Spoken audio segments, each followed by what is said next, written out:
तो एक बड़ा मुद्दा है, गंभीर मुद्दा है, क्योंकि देश भर के मेडिकल कॉलेजों में डॉक्टर जो एडमिशन लेते हैं, डॉक्टर के जो स्टूडेंट्स होते हैं, मेडिकल के स्टूडेंट्स जब एडमिशन लेते हैं तो इसी परीक्षा के थ्रू, यानी कि एनटीए जो नीट की परीक्षा का आयोजन करती है उसी के थ्रू उसमें एडमिशन लिया जाता है। लाखों बच्चे देश भर के, खासकर बिहार और झारखंड के कई सारे बच्चे ऐसे होते हैं जो दिन रात मेहनत करते हैं, उसकी तैयारी में उनका पूरा परिवार लगा रहता है। बचपन से ही उनका ये मकसद रहता है कि उन्हें पढ़ लिख कर डॉक्टर बनना है, इसके लिए अच्छे से अच्छी जगहों पर पढ़ाई करते हैं, पूरी तैयारी करते हैं। लेकिन नतीजा क्या होता है? नतीजा ये होता है कि इतनी प्रतिष्ठित परीक्षा, धांधली के उस पर आरोप लगते हैं, प्रश्न पत्र लीक हो जाता है और उसके बाद जब परिणाम सामने आता है तो दूध का दूध और पानी का पानी की तरह लगता है, बिल्कुल साफ हो जाता है। कोई भी देख के कह देगा कि इसमें धांधली हुई है। इस तरीके के आरोप जब इतनी परीक्षा पर लगते हैं और उसके बाद भी कोई सुनवाई नहीं होती, ना कोई आश्वासन मिलता है, ना कोई जांच होती है, नतीजा आज इस पूरे मामले को सुप्रीम कोर्ट में सुना गया है। कई लोगों ने सुप्रीम कोर्ट में इस मामले को लेकर याचिका लगाई है। इंसाफ की उम्मीद जगी है, लेकिन साफ तौर पर कोर्ट ने यहां पर कह दिया है कि कहीं ना कहीं जो परीक्षा की साख है उस पर यहां पर प्रभाव पड़ा है। तो हमारे साथ तमाम गेस्ट जुड़े हुए हैं, उनके पास चलेंगे। हमारे साथ अरुण यादव जुड़े हुए हैं, आरजेडी के प्रवक्ता हैं। अरुण जी, आपका बहुत स्वागत है। आशुतोष झा हैं, शिक्षाविद हैं। आशुतोष जी, आपका बहुत स्वागत है। धीरज कुशवाहा जेडीयू के प्रवक्ता हैं।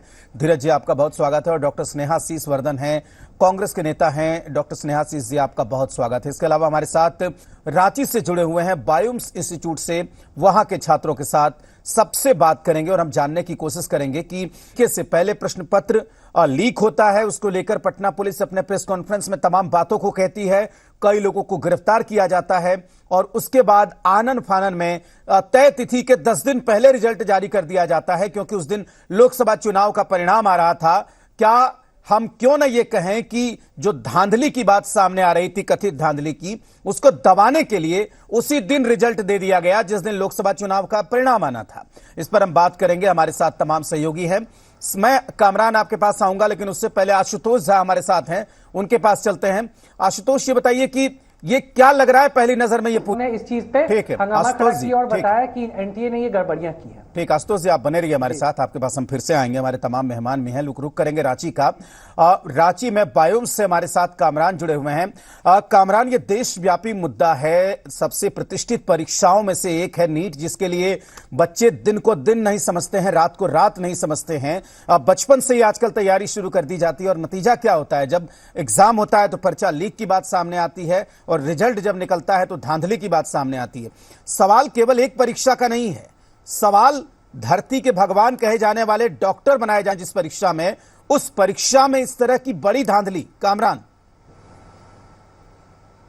बिल्कुल, देखिए, हमारे साथ इस पूरे मसले पर बात करने के लिए इंस्टीट्यूट के डायरेक्टर पंकज सर मौजूद, उनसे बात करते हैं। सर, जिस तरीके से चीज़ें निकलकर सामने आई, ये कितना चैलेंजिंग हो जाता है, कितनी बड़ी चुनौती हो जाती है?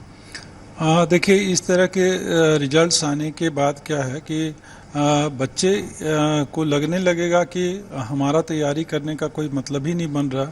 जब पेपर ही लीक हो जाना है और ग्रेस मार्क्स और अलग अलग तरह से जो इन्होंने जो चीज़ें की हैं वो बहुत ही गलत किया है। तो आने वाले टाइम में ऐसे तो आप खोजते रहते हैं कि डॉक्टर्स का संख्या कम है, डॉक्टर्स बनाना है, और जब बनने के लिए इन लोग का कोशिश हो रहा है तो आप बीच में आके इनका पेपर लीक करवा दे रहे हैं, इनका सारा मेहनत पे पानी फेर दे रहे हैं। तो ये तो सरासर ही नाइंसाफ़ी है उन स्टूडेंट से जो पिछले 2 से 3 साल 4 साल से तैयारी कर रहे हैं और किसी तरह से 650 और 680 का उतना दूर तक पहुँचे हैं। और उनकी रैंकिंग इस तरह की आ गई है कि वो अब उम्मीद कर सकते हैं या नहीं कर सकते हैं, समझ में नहीं आ रहा है उनको कि इस बार भी हमारा कॉलेज मिलेगा या नहीं मिलेगा। तो इन सब चीज़ों को देखते हुए लग रहा है कि कहीं ना कहीं एनटीए इन सब चीज़ों को समझे, बातों को। और जैसा कि पिछले बार भी 4 तारीख से ही ये सब चीज़ें चलना शुरू हो गया और अभी तक भी क्लियर नहीं हुआ। और रिजल्ट्स हमें जो याद है आज तक कि कभी भी नीट ने ऐसा रिजल्ट्स का डेट अनाउंसमेंट नहीं किया था फॉर्म के समय से ही। इस बार पहला बार ऐसा था कि डेट फिक्स किया गया था कि हाँ इतने तारीख को रिजल्ट्स आएगा, और उस डेट के पहले रिजल्ट्स आना खुद ही सरप्राइज है। हम लोग खुद भी नहीं समझ पा रहे थे कि इतना जल्द कैसे रिजल्ट्स आ गया ये। और जबकि नंबर ऑफ स्टूडेंट पिछले सालों में काफ़ी बढ़े हैं, पिछले साल से 3 लाख बच्चे बढ़े हैं, उसके पहले भी 3 लाख बच्चे बढ़े थे। तो ये ऐसे भी समझ में आता है कि कुछ ना कुछ इसमें हुआ है जिसके कारण से से इन्होंने इतना फास्ट रिजल्ट दिया, और वो भी उस डेट को जब हमारे देश का रिजल्ट आ रहा था।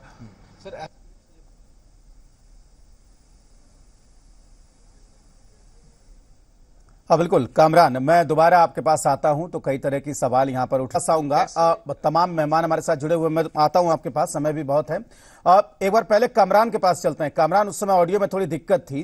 वो कह रहे थे कि जिस तरीके से जो छात्र मेहनत करते हैं, अभ्यर्थी जिस तरीके से दिन रात जुटे रहते हैं, और जब परिणाम आता है तो लगता है बिल्कुल सब कुछ बेमानी है। कामरान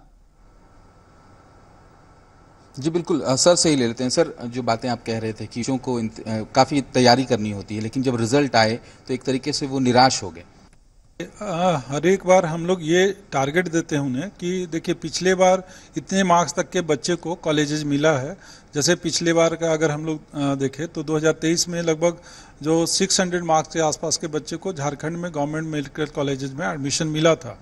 तो उस रेशियो से हम लोग आगे का टारगेट बताते हैं कि लगभग इतने मार्क्स अगर आप ज़्यादा बढ़ा के आते हैं तो आपको कहीं ना कहीं गवर्नमेंट मेडिकल कॉलेज मिल जाएगा। और हम लोग टारगेट करते हैं कि हर एक साल पिछले रिकॉर्ड के हिसाब से कि 10 to 15 मार्क्स का इंक्रीमेंट हर बार मार्क्स का हो रहा है, क्योंकि नंबर ऑफ स्टूडेंट्स बढ़ रहे हैं। तो उस बेसिस पे भी अगर देखा जाए तो 615 और 620 ये रेंज है जो कि स्टेट में कॉलेज मिल सकता था। लेकिन अभी जैसा कंडीशन है कि 645 से नीचे कोई कॉलेज ही नहीं मिलने का चांसेस रहेगा स्टेट में। और ऑल इंडिया में अगर देखते हैं तो ऑल इंडिया में पिछले साल 610 नंबर तक के बच्चे को कॉलेजेस मिला था, बट इस भी ऑल इंडिया से कॉलेजेस मिलेगा कि नहीं मिलेगा। और इन सब चीज़ों से बच्चे जो है वो काफ़ी पैनिक हो चुके हैं, और उन्हें लग रहा है कि तैयारी करके अब आगे में अगर इस तरह का कंडीशन रहा तो पता चला कि 700 मार्क्स लाके भी सेफ हैं कि नहीं है, कि कॉलेज मिलेगा कि नहीं मिलेगा। तो ये बहुत ही गलत डायरेक्शन में चीज़ें जा रही हैं। जिसे क्या है, कैसे इसका? देखिए, हम तो उस समय से इन सब बिल्कुल कामरान, ऑडियो में थोड़ी दिक्कत है, मैं जाऊंगा आपके पास, बात करेंगे हमारे